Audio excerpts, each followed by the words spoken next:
Good morning, सत श्री अकाल, प्रणाम। दोस्तों, मैं अमित चतुर्वेदी एक बार फिर से आप सबका रेडियो अम्मू अमित पर हार्दिक स्वागत करता हूं। आप सभी को सुबह की प्यारी प्यारी नमस्कार। वो कहते हैं पत्थर दिल हो सो दिल पे उनका नाम लिख लिया। वो कहते हैं पत्थर दिल हो सो दिल पे उनका नाम लिख लिया। सुना है पत्थरों पे लिखे नाम कभी मिटते नहीं, कभी मिटते नहीं। दोस्तों, ये कवि, ये शायर भी गजब होते हैं ना। कुछ चंद लाइनों में पूरे दिल का हाल बयां कर देते हैं। चलिए आज सबसे पहले अपने मौसा जी स्वर्गीय ओम प्रकाश चतुर्वेदी पराग जी की एक गजल सुनाता हूँ। मैं खुले चमन की बहार हूँ, मुझे दायरों में न कैद कर। मैं खुले चमन की बहार हूँ, मुझे दायरों में न कैद कर। मैं तो खुशबुओं का गुबार हूँ, मुझे क्यारियों में न कैद कर। मेरा धर्म कोई न जात है, मैं जन्म से हूँ आदमी। मेरा धर्म कोई न जात है, मैं जन्म से हूँ आदमी। मेरी बंदगी तो है आदमी, मुझे मजहबों में न कैद कर। मैं न मंदिरों का मुरीद हूँ, न मस्जिदों का हूँ आशना। मैं न मंदिरों का मुरीद हूँ, न ही मस्जिदों का आशना। मैं हूँ अंतहीन उड़ान हूँ, मुझे बंदिशों में न कैद कर। कभी सिजदा मैंने नहीं किया, कभी खुद ही सर झुका दिया। कभी सिजदा मैंने नहीं किया, कभी खुद ही सर झुका दिया। मेरे ज़र्फ मेरे उसूल हैं, मुझे फ़लसफ़ों में न कैद कर। मेरे पाँव चलते चले गए, कोई लक्ष्य ना था, निशान था। मेरे पाँव चलते चले गए, कोई लक्ष्य था ना निशान था। मुझे रह गुज़र से इश्क है, मुझे मंजिलों में न कैद कर। कभी काफिलों में रहा नहीं, किसी कारवां में चला नहीं। कभी काफिलों में रहा नहीं, किसी कारवां में चला नहीं।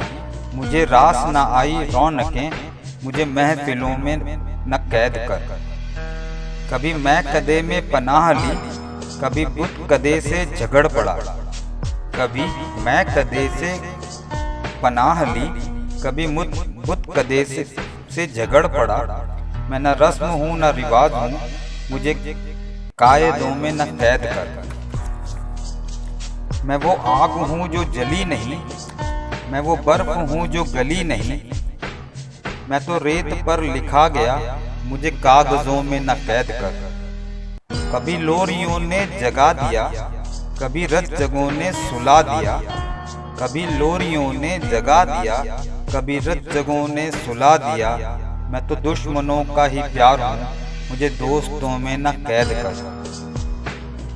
किसी शर्त पर न जिया कभी, मैं न जिंदगी का गुलाम हूँ। किसी शर्त पर न जिया कभी, मैं न जिंदगी का गुलाम हूँ। मेरी मौत होगी नज़ीर सी, मुझे हादसों में न कैद कर। दोस्तों, कैसी लगी कैलकुलेशन? इंटरेस्टिंग थी ना? मैं ये मानता हूँ कि अगर आप ईमानदार हैं और मेहनती हैं तो एक छोटी सी प्रेरणा भी आपको खोई हुई हिम्मत वापस करने का काम कर ही जाती है। आपको किसी बड़े सहारे या मदद की ज़रूरत नहीं होती। चलिए आपको एक कहानी के माध्यम से ये बात समझाने की कोशिश करता हूँ। एक बार एक बहुत ईमानदार और कर्मठ व्यापारी था, पर किन्हीं कारणों से उसका व्यापार में इतना अधिक नुकसान हुआ कि वो अपनी पूरी हिम्मत हार गया। एक दिन वो सुबह सुबह एक पार्क में अपनी उलझनों में डूबा हुआ बैठा था। तभी अचानक उसके बगल में एक वृद्ध व्यक्ति आकर बैठ गया।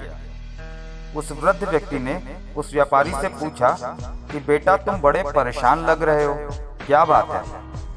काफी जोर देने पर उस व्यापारी ने अपनी परेशानी उस वृद्ध व्यक्ति को बता दी। उस व्यापारी की बात सुनकर उस वृद्ध व्यक्ति ने अपनी जेब से एक चेकबुक निकाली और उसमें से एक चेक फाड़कर व्यापारी के हाथ में देकर बोला कि लो, इसकी सहायता से अपना व्यापार बढ़ाओ और जब अच्छी कमाई होने लगे तो मेरे पैसे लौटा देना। उसने पार्क के सामने एक बड़े से घर की तरफ इशारा किया कि वो मेरा घर है और उठकर चला गया। उस वृद्ध व्यक्ति के जाने के बाद व्यापारी ने चेक को ध्यान से देखा तो पाया कि उस चेक पर 10 लाख की रकम अंकित थी।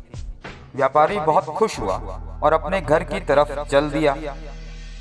रास्ते में व्यापारी ने सोचा कि 10 लाख का चेक तो उसके पास है ही, पर क्यों ना इसको कैश करवाने से पहले खुद ही एक कोशिश अपने व्यापार को फिर से जमाने की कर ली जाए। अगर कुछ नहीं हुआ तो ये पैसे तो काम आएंगे ही। व्यापारी ने उस चेक को अपने घर में संभाल कर रख दिया और वापस पूरी मेहनत और लगन से अपने व्यापार में जुट गया। कुछ ही दिनों में उसका व्यापार खूब अच्छा चलने लगा। अब एक दिन अचानक व्यापारी को उस वृद्ध व्यक्ति के दिए हुए चेक की याद आई। चूंकि व्यापारी ईमानदार था तो उसने सोचा कि मेरा व्यापार तो अच्छा चल ही रहा है, इसलिए मुझे उस चेक की कोई आवश्यकता नहीं है। सो मैं वो चेक उस वृद्ध व्यक्ति को वापस कर देता हूँ और उनका शुक्रिया भी अदा कर दूंगा। ये सोचकर व्यापारी उस वृद्ध व्यक्ति के घर गया। दोस्तों, अब जो मैं कहने जा रहा हूँ जरा गौर से सुनिएगा। व्यापारी ने घर का दरवाजा खटखटाया और बूढ़ी बहुत विनम्र सी औरत बाहर आई और बोली, क्या आप भी कोई चेक लौटाने आए हैं? दरअसल मेरे पति की दिमागी हालत ठीक नहीं है। वो किसी को भी लाखों रुपए का चेक काटकर दे देते हैं, जबकि हमारे अकाउंट में बहुत थोड़े से ही पैसे बचे हैं। दोस्तों, जरा सोचिएगा, अगर खुद की मेहनत पर विश्वास करने की बजाय व्यापारी चेक को कैश कराने की कोशिश करता तो क्या होता? शायद उसकी हिम्मत और टूट जाती। इस कहानी से हमें कितनी अच्छी सीख मिलती है ना। अगर पसंद आई हो तो लाइक और शेयर जरूर करिएगा। आज के लिए बस इतना ही। कल फिर मिलते हैं एक नए विषय के साथ। तब तक अपना ध्यान रखिएगा और अपनों का भी। Please be safe, stay at home. Thank you very much. आपका अमित चतुर्वेदी।